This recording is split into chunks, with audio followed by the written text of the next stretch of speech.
We're gonna make it look fly with some DIY. We're gonna make it look fly with some DIY. We're gonna make it look fly with some DIY. Uh-oh, thrift diving. Hey, what's up? It's Serena Appiah from ThriftDiving.com, which is a podcast, a blog, and a YouTube channel that helps you decorate, improve, and maintain your home with paint, power tools, and thrift stores without sacrificing your budget, the environment, or style. Welcome to episode 68 of the Thrift Diving Podcast. It is literally 9:42 on a Friday night as I record this. And I was so busy today. Well, not earlier in the day, but I was busier later in the day. And I said, I got to get this part of my project done, and then I'll go film or record the podcast. And so even though it's late, I hope I'm not making you wait because I'm showing up. I'm here. We're going to talk about how to plan out your DIY projects and finally get started and get it done. And the reason why I'm talking about this today is because I really struggled this week. This was a tough week for me because not only did I have a lot of anxiety about this new project, which I'll tell you about in just a moment. I had a lot of anxiety about it, but I've been doing a lot of cleaning. If you remember in my last episode about the bean weevils that got into my house, I've been spending a lot of time vacuuming. So every day when I am trying to get my day started, I end up not starting and just vacuuming the entire house. So I'll give you an update on that towards the end of the episode, but I didn't get a lot accomplished this week. There's a new project that I'm working on. I'm trying to do a shade canopy over my patio. Now, my patio, I have a love-hate relationship with. I like that we have outdoor space, but we've never been able to use it because not only do we have mosquitoes that bite during the day, but it gets really nasty and dirty out there. Like even after you pressure wash it, within a couple of months, it all grows back, all the mold, the grime, the algae. And I'm not really sure why. I mean, even if we don't have the indoor-outdoor rug there, it still gets pretty dirty and disgusting. So I just end up pressure washing it. But I feel like I need to do it more often so that we can sit out there. But I've been wanting to do like some sort of protection there. Like I didn't want something that, I think I was telling you this in the last episode, I don't want something that's permanent, like a pergola, because I don't want anything that's going to block the sun coming into the family room that's right there off of the patio. So this idea of the sunshade is perfect because when you want sunlight coming into your living room, and you're not using the outside canopy, you can pull it back, you can retract it. And I feel like I need cables because I'm using 4x4 by 8 foot tall pressure treated wood. And I guess I didn't realize, like, how am I going to actually pull this thing back and forth? This is a pretty tall canopy. I'm not done it yet, but I'm already speculating that I'm going to have to get a little step stool or something. But anyway, I want to be able to pull that back and still have the sun come into the family room.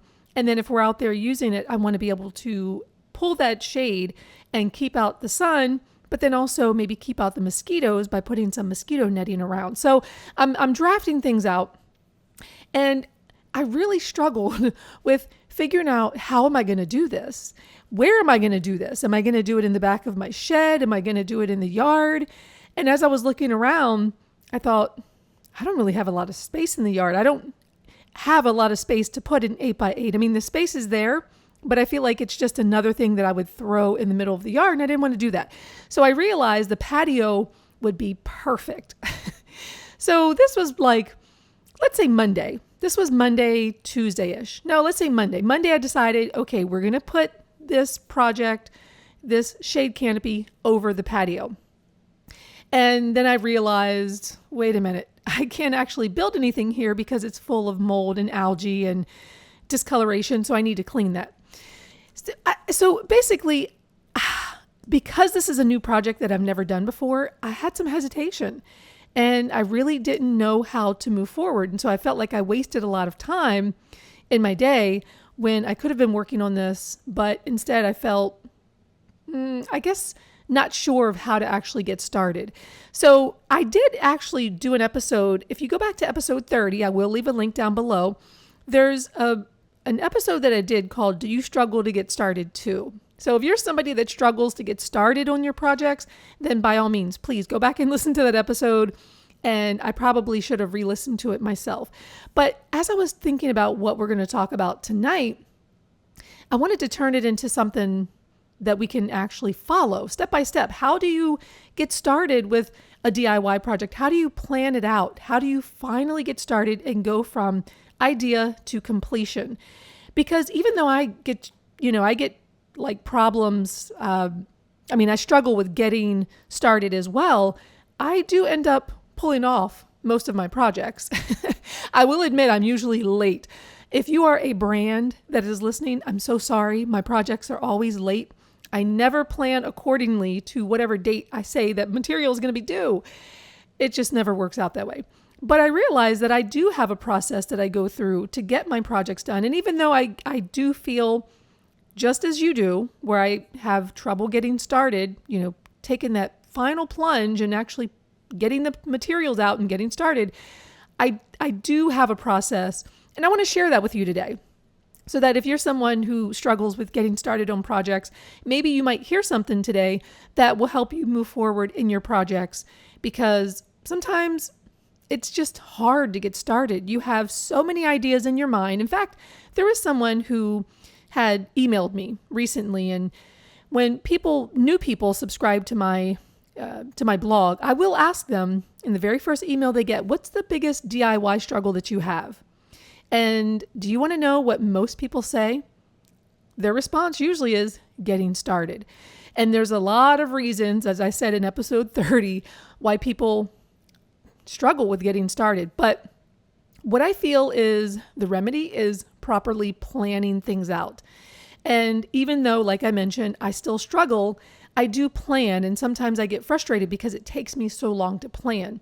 But I'm going to walk you through my process so that maybe you might learn something. So the first step that I do is I write down my idea. Usually I will either text it to myself, I'll email it to myself, because I don't want to forget. I don't want to forget that I came up with that great idea. Life is so busy and there's so much stuff going on in the news. Like right now, we are all thinking about what happened in Uvalde, Texas. I wasn't sure if I was going to address it on here, and I think this is a good point to talk about it real quick. My heart goes out to these people, and I feel so horrible that every time you turn on the news, there's something else that just is happening with people just randomly getting killed for no reason other than just hate. And because we get so distracted, and we rightly should get distracted by this. We shouldn't just tune it out. Because we get distracted by what's happening in the world, some of the ideas that we come up with, we kind of forget about it. Because stress takes over and we start thinking about our children, we start thinking about other things that we have to do. And we get into, at least I have been getting into some debates on Facebook. People are posting about, gun control, and some people are saying put guns in the hands of teachers. And so there's all these debates. And so I sometimes get myself distracted. And I did earlier this week because of this.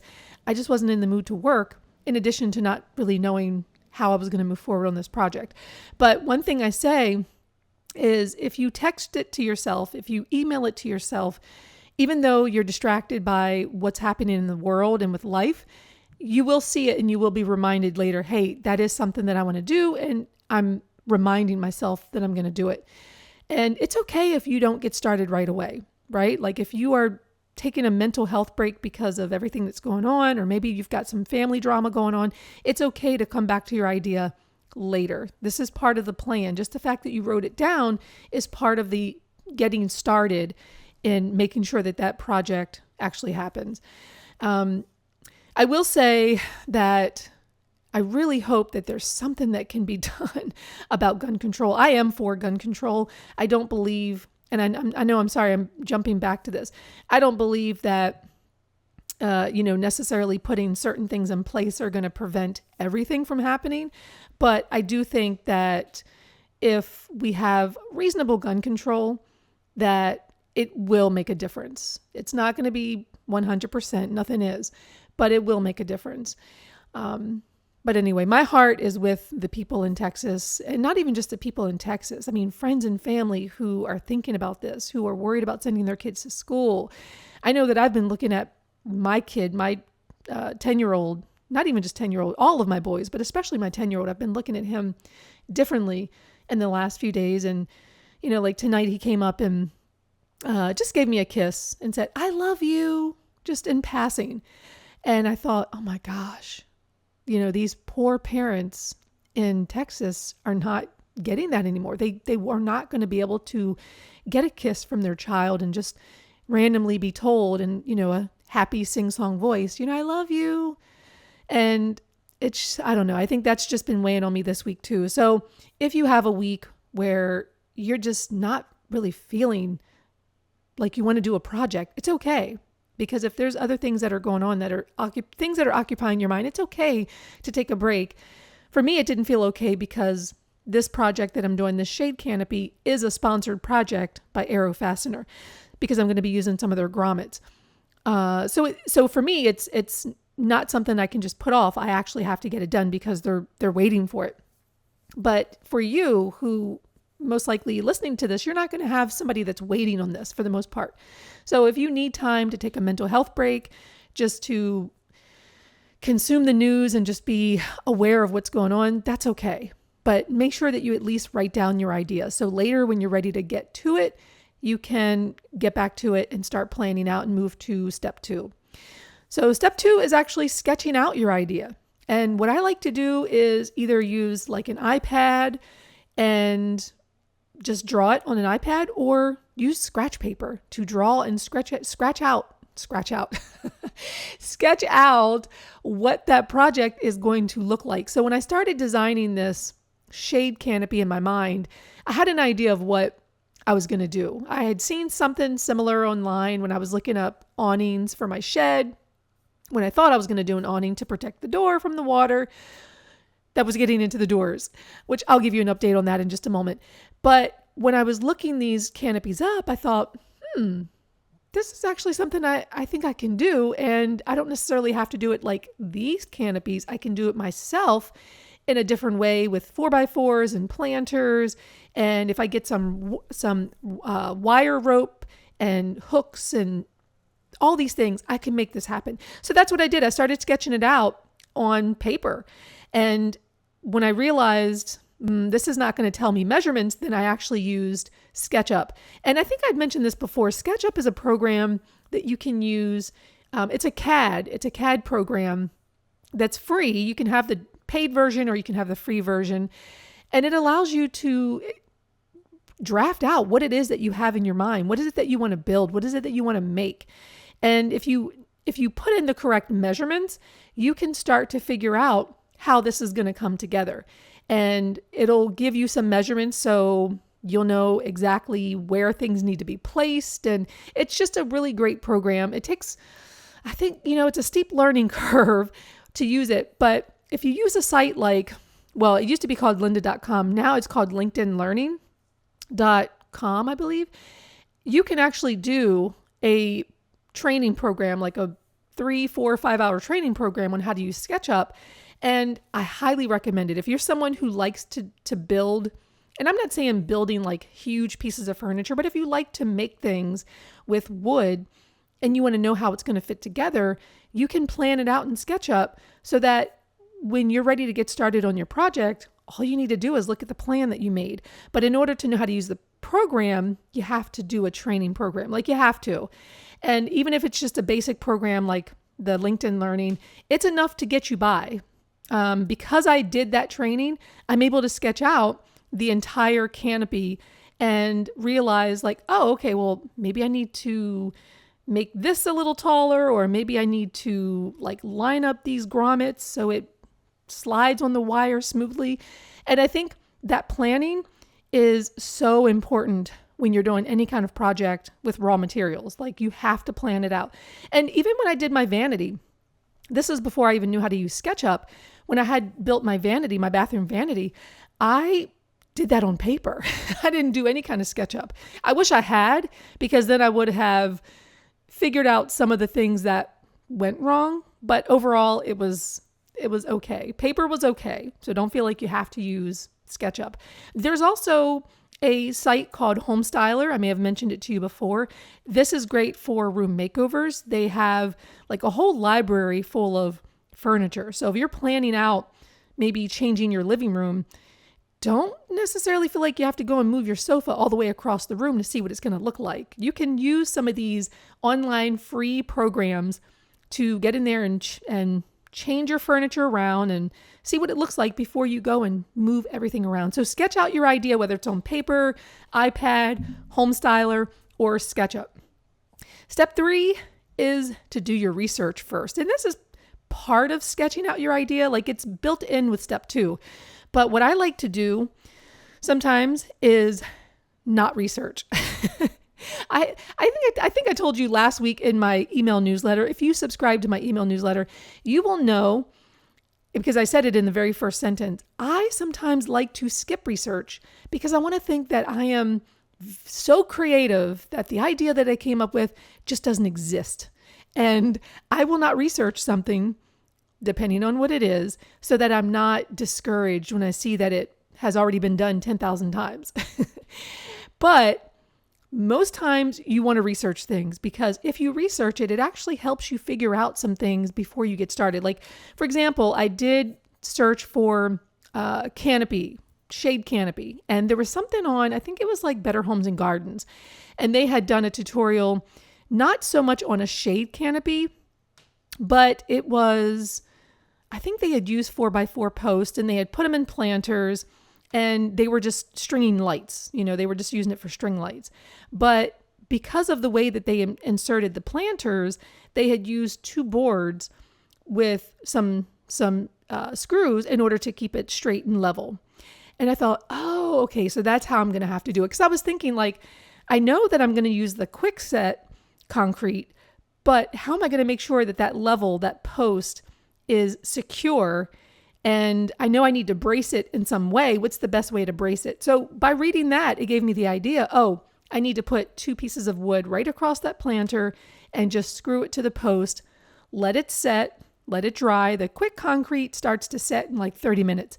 And then once it's set for maybe like an hour, I can take off those braces and then move on to the next planter. So there's a lot of value in doing your research first. So don't feel sometimes that, you're procrastinating or you're moving too slowly. The research phase is actually pretty important. Don't skip that. Number 3 is very important. Do your research first. Step 4 is to create a materials list. So now that you've done your research, you have a pretty good idea of what tools and materials you're going to need. What items do you already have? But what things do you still need to buy? And can you get it from Home Depot or Lowe's? Or do you need to order it from Amazon or some other place? And is it going to get here in time for you to start? And this is something that I've been dealing with this project, because as the scope of the project has changed, as I started putting it all together in my head and on paper, I realized, oh, some of these items I don't actually need. I ordered them from Amazon and now I've got to send them back. But these other things I needed. And so I didn't even have like one bulk order. I just was ordering things day by day by day.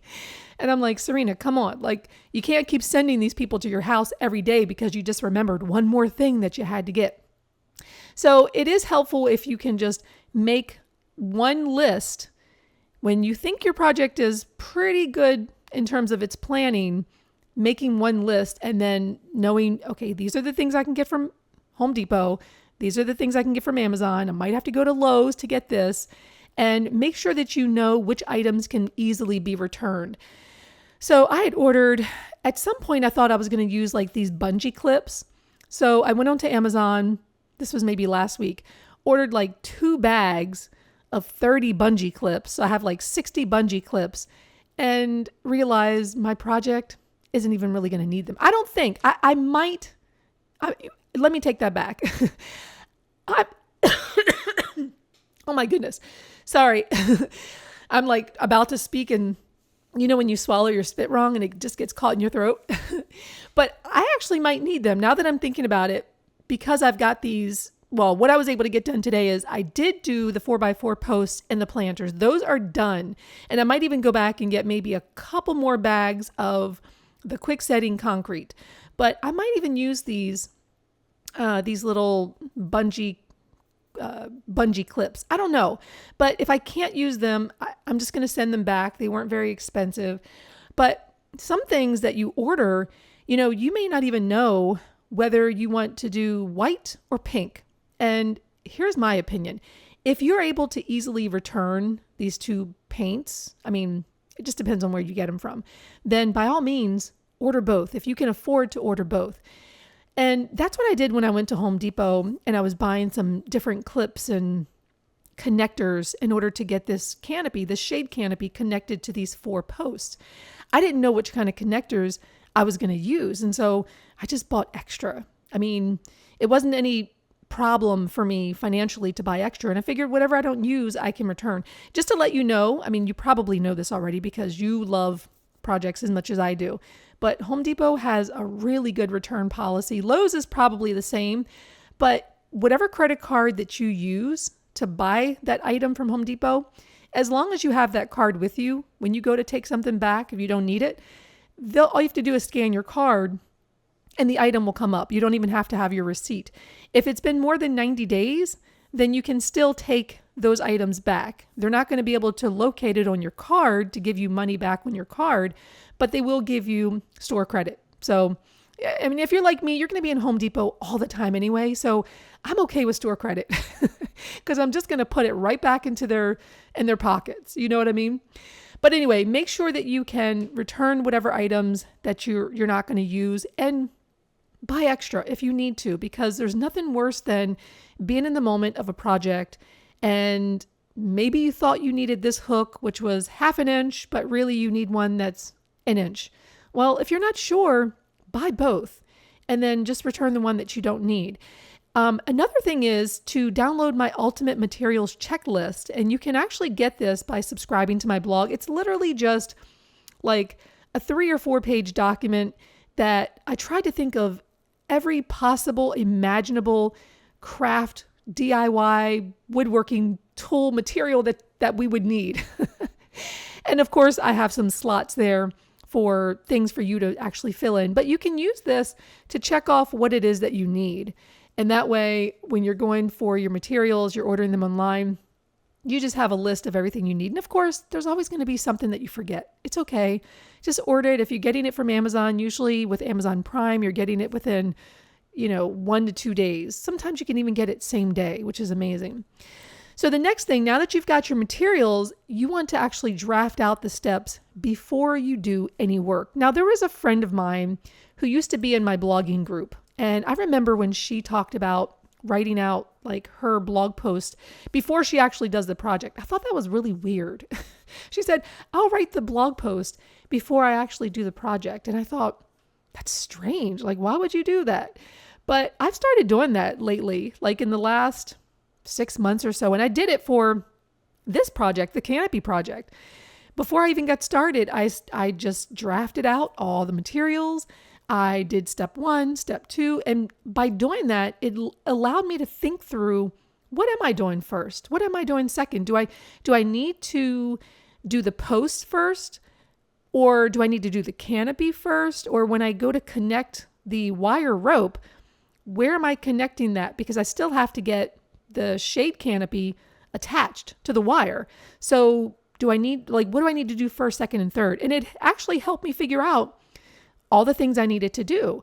Because when you're thinking about your project, it's allowing you to troubleshoot anything that could possibly come up. You're not going to get every possible thing, but it is going to allow you to see, what am I doing first, second, third? And I actually realized, whoa, wait a minute. I need to pressure wash my patio. That is like the ultimate number one, because I can't build any shade canopy on that dirty patio. I just can't. And so that's what I had done on Tuesday. I spent like 3 hours pressure washing. And here's the thing. I didn't even just do the patio. I figured the whole back of the house, the siding had not been cleaned. So let me get some spray stuff and some like mold and mildew cleaner, and I'll spray that down, let it set for 10 minutes, and then I'm going to go through and like rinse that off because I'm thinking of the project. I'm going to take like after pictures and before pictures, and I want my after pictures to look nice. Well, I've got mold on my siding. So, you know what I'm saying? So actually sitting down and thinking about what it is that I have to do in order to create a great project allowed me to realize, whoa, I got to take care of that siding. Let me spray that. And then when that's drying, I'll go through and pressure wash. And that'll be what I do on Tuesday. So get into the habit of doing this. Think through your project and don't feel like doing this is procrastinating or wasting your time. It's not. It's really important. And it's actually some of the most important work that you do before you even start putting things together. This is very, very important. And you'll find the value of it as, you keep working on your projects.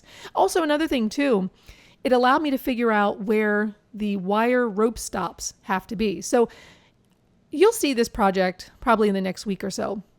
But in planning out this wire rope canopy, I knew that some of those wires would have to be secured because if they're just gliding along on the wires with like little hooks, how's that going to work? So it was, walking through the steps allowed me to see, okay, I want to put permanent rope stops here, which is basically just like a little metal piece and you have to crimp it on there. Here are the places where I want little wire rope stops. And then the other locations, I want the kind that can actually be like loosened up and, they're not permanent. And as I'm thinking now, I'm like, wow, how am I even going to get up there? I'm going to need a stool. It's 8 feet tall. So, you work through these things and you figure it out as you go. The next thing, step 6, is to create a schedule of what's going to happen and when. And this is the part that I like because for me, it helps me to get unstuck, right? If I know that, okay, Tuesday we're going to pressure wash and that's all I'm going to hold myself responsible to. I'm not going to start the project. I'm literally just going to clean. That's it. I'm going to do the cleaning and I'm going to feel accomplished at the end of the day because I got that part done. So then what am I going to do on Wednesday? And this is where I actually failed this week because I was still stuck on how's this going to work? How are these wires and ropes going to be connected? And I was stuck on that. So I just used Wednesday for planning, Thursday for planning.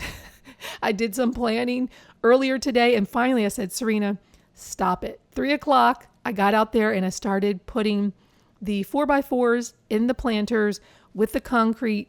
And I got that done tonight. So now that that's been done, I can set my schedule for tomorrow, which is Saturday, Memorial Day weekend. It's, we have nothing planned for tomorrow. So it's a day when I'll be able to, hopefully we have good weather too. It's a day when I'll be able to move to the next step, which is connecting the wires, crossing my fingers that how I planned it out is how it's going to work. I just need to find a stool to get up there. So anyway, make a schedule. And if you know what's going to happen and when, it's easier to work in shorter increments and it's easier to not hold yourself accountable for like getting everything done. So if you know you've got 6 or 7 different tasks, break them out into different days. Like, okay, today's Tuesday. I know I need to get the pressure washing done. That's what I'm going to do. Wednesday, maybe I'm just going to use that for planning to make sure I know how big the fabric has to be. How am I going to connect the fabric? And Wednesday or Thursday, this is what I'll do. And if you skip a day, you skip a day. But try to create a schedule of what's going to happen. Create a list, just something that you can check off. I love check boxes. So whenever I have all of my tasks for that project listed out on just like, I'll use, I have a Samsung phone, so I'll use Notes and I'll just put it in Notes. And I love tapping that little checkbox and seeing the line go through and it gets grayed out. I love that because then that gives me even more encouragement to keep going, keep getting some of these tasks done. But if I had 3 tasks for today and I got it done, then great. Today, the only thing that I wanted to get done was to get the 4x4 post and the planters. And I got that done. So I feel like I'm accomplished and it's making me feel less stressed because I'm actually making progress. So step 7 is to take pictures and video clips along the way. I always do this, of course, because it's going on my channel. It's usually sponsored. But for you, if you're not somebody who's working with brands and, you're not showing it off to people and reels, Facebook reels, Instagram reels, you might forget to take pictures. And I wholeheartedly think everybody should take pictures, before pictures, process pictures, and after pictures, because you won't remember how, first of all, you may not remember how you did the project. Secondly, is as your house changes, you won't remember how it looked before you got started. And to me, I love looking back on pictures of my house, even just looking at the side yard and seeing, oh my gosh, we had all those little shrubs over there. Like, your house just looks so different. So when you document, it's fun to look back a year later, 2 years, and say, oh my gosh, I can't believe our patio looked like that. Now we have this cool shade canopy and it just looks more homey and cozy, and we can actually use it because there's mosquito netting. You just have to take it and take the pictures, document, and appreciate the work that you've done along the way. And then step 8 is to actually complete your project. You can estimate at this point how long you think it'll take. I suck at this. I really can never estimate. Like, if my brand Arrow Fastener were to contact me today, and sometimes they do this, they'll email me, hey, Serena, I just want to check up on you with the project. I really hate having to say, oh, yep, it'll be done by Monday, because then Monday comes and there's something that I didn't anticipate or it took longer. And then I have to tell them, oh, I'm sorry, it's going to be Friday. And they're usually pretty good, but I still feel bad. To me, it doesn't feel professional when you have to keep changing the goalpost. You know what I mean? But it's DIY. I just can't predict when it's going to be done. I'm doing my best here. So complete your project, work in increments if you can. You may not have 4, 5, 6 hours. If all you have is 1 hour, let's say you've got to pick your child up at 6 p.m. and you only have 2 hours, right? It's 4 o'clock and you have 2 hours. Well, what can you get done in that 2 hours? Look at your task list and see. If you're painting a piece of furniture, well, maybe you can get the second coat on in that 2 hours, right? And sometimes we fool ourselves into thinking, I need a whole day. I need a whole week. We do this with our cleaning, right? How many times have you said to yourself, I just wish I had an entire week to declutter my whole house? Well, come on. It's never going to happen. We are never just going to have a whole week, because even if we did have a week, we'll find something else to do, because we don't really want to declutter, right? But if we do it in small increments, 1 hour here, 1 hour there, 2 hours there, then we make progress. And I think there was a quote that I learned a long time ago, and I may be butchering it. I think it goes something like, baby steps count. Baby steps count as long as you're moving in the right direction. And that's what I like to believe. Whenever you're working in increments, it doesn't matter if you only have an hour or 2 hours. Today you did the second coat of paint. Maybe tomorrow you'll put on the hardware, right? You'll put on some new knobs or whatever it is that you're doing for your project. For me tomorrow, I'm hoping, crossing my fingers, that I can get the ropes attached, the wire ropes. And then probably Sunday. Well, Sunday, do we have anything going? I don't think we have anything going on Sunday until later in the evening, or later in the afternoon. But if I get started early enough, I can finish sewing the sunbrella fabric that's going to be used for the canopy. So make good use of your time and don't feel that you need a whole week or a whole day or a whole month. Just do it in increments. Step 9 is you have to clean up your project area. I fail at this so many times. Like right now, my shed on the inside, I should start calling it my studio. My studio on the inside is a mess. It's not crowded or anything like that. Like I'm not I am kind of stepping over some things here and there. But I was looking at it yesterday and I thought, Serena, you never cleaned up after finishing the electrical. Whatever the projects were that I have been working on, I haven't cleaned up. And on that workbench area in my studio, let me call my shed. It's my shed. Come on, studio sounds too formal. It's my shed. But in my shed, on that workbench area, there's no rhyme or reason in there. It's just all cluttered because there's tools that I need, and I don't want to take them back to the garage to store them where they belong because the garage is kind of messy anyway.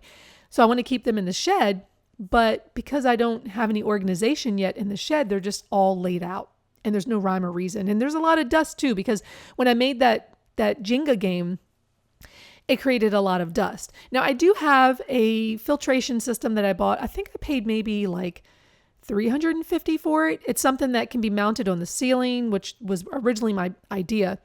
But I think you can also just put it in the corner. I need to turn that thing on because whenever I cut wood, all the little particles that float around in the air, that's its job, is to suck up all those small particles so that you don't have dust on every single surface.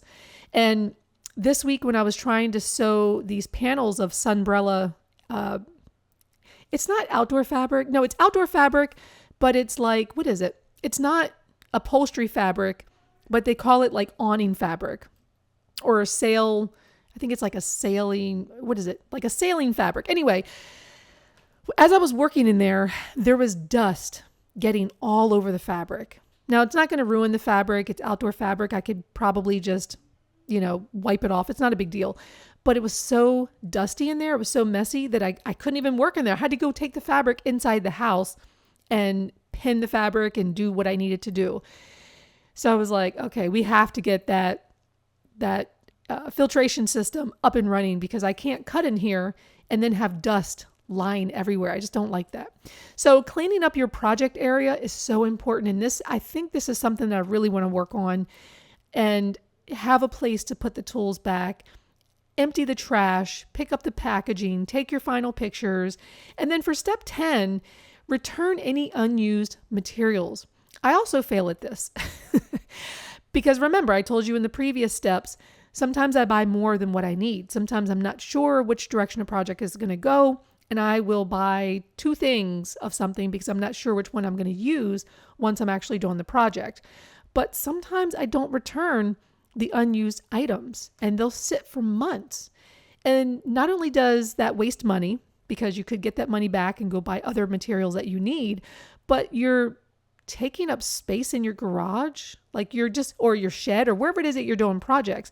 You're storing that stuff that you didn't need and it can build up. So for step 10, make sure that you return any unused materials. I'm going to start working on this so that I can do this. And again, Home Depot will take all of those. Just make sure that you have the credit card that you used. If not, get store credit, you're going to use it.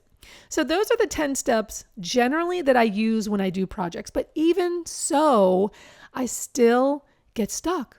I get stuck. Sometimes I get to that research phase and I am afraid to move forward. I will admit that to you. That's kind of what was happening to me in part this week.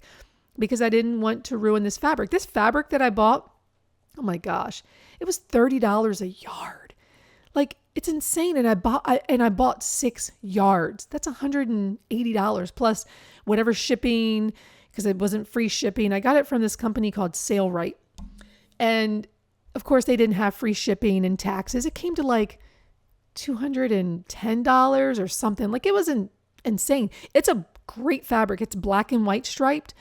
And I was gonna purchase. Well, originally I purchased it because I thought I was gonna do awnings over my door and my side door and my French doors. But then, guess what? The doors have been fixed. I think I may have reported to you last week the doors have been fixed, but I don't think we had any significant rain at that time to tell you whether or not it worked. But if you remember, I had purchased a door sill flashing plastic mold thingy that goes underneath of your door. And it has these little lips on it that prevent the water from going underneath your door or to the corners of your door, which is what most leaking likes to do at doors. It worked. We've had 2 big rainstorms. And well, in fact, I think today it rained and there's no leaking. You have no idea how excited I am about that. So once I get this canopy done, the next thing is I can finally get some flooring for my shed. And then after the flooring, then I'm probably going to figure out what kind of workstations that I want to set up in there. Working with this fabric for the shade canopy made me realize I need a huge space where I can set up my sewing machine. If I need to put wood, fabric, whatever I need to do, I need like a center, probably like a 4x8 table or something that has a little bit of width to it, because the fabric, I mean, I just have small tables in there right now temporarily, but I need a space, like a work table, workbench that I can just spread out. So that's coming too. It's just a lot, and it just takes so much time to plan out how to get all of these things done, but I'm enjoying it. Now, the situation with the weevils, oh my gosh, guys, this has been driving me crazy. The pest control people came. They were not helpful at all. The guys that came are not the usual guy that comes to do the spraying. He does my quarterly. This guy, Danny, I love Danny. Danny is amazing. He's with Bug Boys. And if you remember back in, I think it was like episode 9, 10 or something like that, I interviewed the head owner of the company. Well, Danny is the guy who generally has been the one to come and do my quarterly pest control. Well, there was 2 guys that came that were not Danny.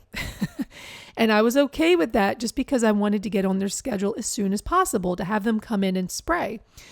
Well, Danny didn't come, and these guys, I didn't really care for them too much. They didn't spray. He said, well, if I spray, I'm just afraid. First of all, he didn't really have a personality, and he was just real quiet and wasn't really helpful. He said, well, if I spray, it may cause the weevils to leave the area and go somewhere else in the house. And I'm thinking, well, they're already in other parts of the house. They've been here since January, and it's May. So they've had 5 months to multiply, and who knows, maybe they were attached to our socks or they got into the vents, but I've been finding them in the other parts of the house. One here, one there, and it's driving me mad.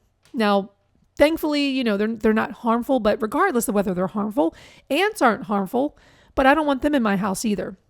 So, yeah. So anyway, after those other 2 guys had left, Danny called me and he's like, hey, I see that your service was just completed. What do you think of those guys? I think they might be new to the company. I told Danny, I said, Danny, I love you. I need you back. He said, well, whenever you need your next service, just request me. Just make sure you schedule it on a day I'm available. And I'm like, yes. So I told him, this is what the guys did. They didn't spray. They didn't want to spray. He gave me 6 glue traps.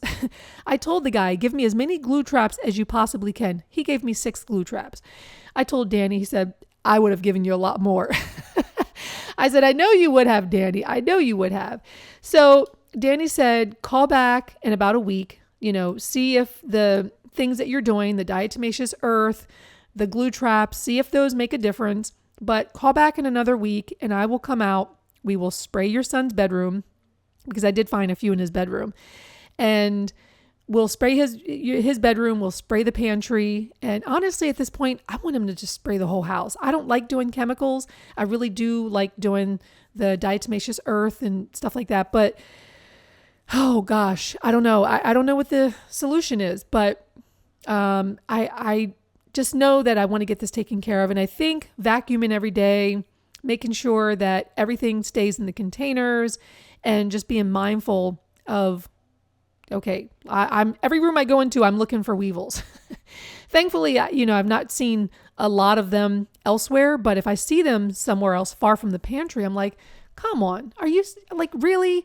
You eat grains and rice. What in the world are you doing here? I found one in my bedroom tonight, sitting right on my charger next to my bed on the floor. And so I think what might happen, they might be coming from the vents. I don't know if maybe they got into the vents and they're just traveling through the vents. So now I want to call a company and have them come and like disinfect my vents and do the vent cleaning and all that. And it's just, it's frustrating. It's frustrating. But, I think if I'm on top of it and get the bug guy in, then hopefully like in another month or 2, I've broken the cycle and we won't have a problem. And, it could be like, you never totally get rid of ants. All you do is make sure that you're cleaning up. You're not leaving honey on the counters. And if you have 1 or 2, then that's what it is. They can't get in and multiply because they don't have a food source. So Maybe that's all it is now. Maybe we just have a new pest in the house. We have to get, Willy the Weevil. Maybe I need to just embrace the weevils. Oh my gosh. Anyway, it's been kind of driving me crazy. And that's been kind of messing with my psyche this week too, as I'm like trying to get this project done. All I can think about is, I got to vacuum. I got to vacuum today. I got to vacuum. Oh, wish me luck there. Anyway, what are you working on? Are you working on any projects that you're really proud of? I do get emails from a few people when they send me projects. I love to see what you're working on. Definitely email me back. I like to know that I'm not talking to myself out here in podcast land. And next week, we'll have another episode. It's just whatever's going to be happening. Hopefully, I'll be able to share with you the finished project of the shade canopy and lessons learned along the way and what worked and what didn't work. I do have to go back and get some more of the quick set concrete. That stuff is actually pretty awesome, by the way. I mean, you literally don't have to mix it. You just put it in, you dump out the entire bag. I mean, it's a 50 pound bag. And I wasn't sure how much water to put inside of the planter, but the back said like 2.5 quarts. And I'm like, well, how much is that? And then I'm realizing like, oh, okay, wait a minute. A gallon is 4 quarts. So it's a little less than a gallon. Cool. Let me go ahead and put this in here. And there's no mixing required. Like it will set in about 30 minutes. You'll see it starting to harden up. And that's it. There's no mixing. So if in your yard, if you're trying to like do some sort of decorative lights, or you want to create a seating area or something around maybe your fire pit, get some of these planters. The planters I got from Home Depot were like these plastic, like these resin 20-inch planters. They were about maybe $17, $18 each. And the posts that I got were like 8-foot posts. And you literally set it in there, just put some wood on it to brace it. You'll see this in the video. And pour the concrete in and pour the water, and then that's it. So, and then you can do your string lights and just have clips and attach it. I mean, it's a really easy project you can get done in literally like a couple hours. It was that easy. I don't know why I was stressing so much about whether it was going to work, but I haven't done the ropes yet, the wire rope. So still crossing my fingers that it actually works. All right, guys, that's what I have for you this week. I hope you enjoyed this episode talking about getting your projects planned out. Don't be afraid to forsake all other projects and just focus on 1 or 2 at a time, because it can drive you crazy to think that you have to get everything done at once. Find 1, 2, maybe 3 small projects, maybe 1 big project, and just focus all your attention on that. Plan it, research it. Don't feel bad if you're researching, because you'll have more knowledge of what to do and what not to do once you're ready to move on to executing the project. All right, guys, I will talk to you next week. Enjoy whatever you get into for Memorial Day weekend. And I want to thank all of the service members who had given their life for this country for Memorial Day weekend. And it's really not about, the cookouts and pools and all that. It really is about just observing the people who gave their life for this country. And that's huge. So let's observe those people. And let's enjoy the time with friends and family and be safe this weekend. And hopefully weevil free. All right, guys, I will see you next episode.